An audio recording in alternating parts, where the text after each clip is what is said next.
السلام علیکم ورحمت الله وبرکاتو. دوستانو زمانو میر خان دی او نن زه تاسو سره یو ټاپک باندې بحث کوم.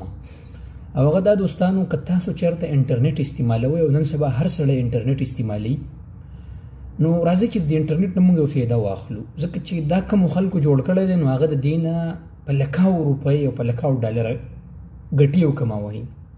نو راځئ داسې ولې نه کوو چې کله موږ تاسو انټرنیټ پیکج ځان له وکړو نو راځئ هر چا سره نن موبایل دی، انډرایډ موبایل دی او سره راځئ ځان د یوټیوب یو چینل کولاو کوئ او د یوټیوب چینل کولاوهل انتهایی اسان دي. زه به انشاءالله د هغې طریقه به زه جوړه کړم چې یوټیوب چینل څنګه جوړیږي او هغه بیا زه په خپل چینل باندې اپلوډ کړم. خو زه تاسو له دا یو مشوره در کوم دوستانو چې موږ او تاسو 1500 شپږ روپۍ خپلې بربادوو په پیکج باندې او هغه صرف په دې باندې ګورو چې موږ او تاسو ویډیوز ګورو، لایک کوو، نو بس هغه پیسې زموږ پالتو لاړ شي. راځئ خپل یوټیوب چینل کولاو کوئ.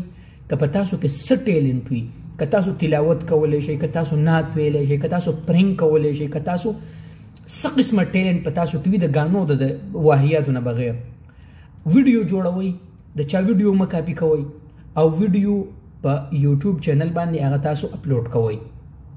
تاسو به نا امیده کېږئ نه دوستانو. لکه مثال په طور ما خپل یوټیوب چینل جوړ کړی دی، نو ما چې جوړ کړی دی تقریبا زما د یوټیوب چینل 3 میاشتې وشوې او په 3 میاشتو کې الحمدلله 124 سبسکرایب ما برابر کړه.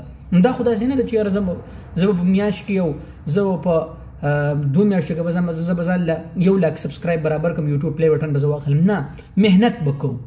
زه تاسو ته په خپل دوستانو زه چې کله د ورځې 2-3 ویډیوګانې اپلوډ کوم نو زما 2-3 سبسکرایب هم سیوا کېږي، سبسکرایبر مال راځي. خو چې کله زه ویډیوز نه اپلوډ کوم نو نه راځي.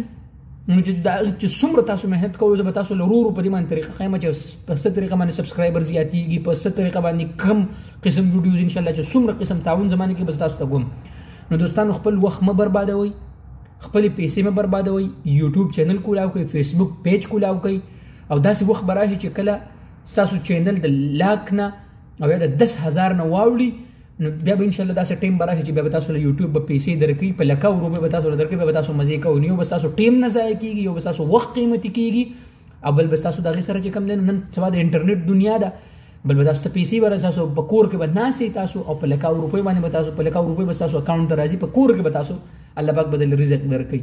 دا ټول خلک همدغسې کوي. نو لہذا زه تاسو له مشوره در کوم انشاءالله زه به تاسو ته ښیم په ویډیو کې بل ویډیو به زه اپلوډ کوم. تاسو ما له ریسپانس راکړئ چې زه وکړم او که ونه کړم داسې ویډیو جوړه کړم چې یوټیوب چینل څنګه جوړیږي او زه به تاسو له ورو په دې باندې خپل چینل باندې دغه در کوم. نو لہذا دوستانو خپل وخت مه دغه کوئ، خپل وخت قیمتي کوئ او د یوټیوب چینل خپل کولاو کوئ، فیسبوک پیج جوړ کړئ او تاسو کې څه قسمه ټیلنټ وي هغه قسم ویډیو جوړه کړئ، په خپل فیسبوک پیج باندې اپلوډ کړئ، د ملګرو سره شیر کړئ انشاءالله.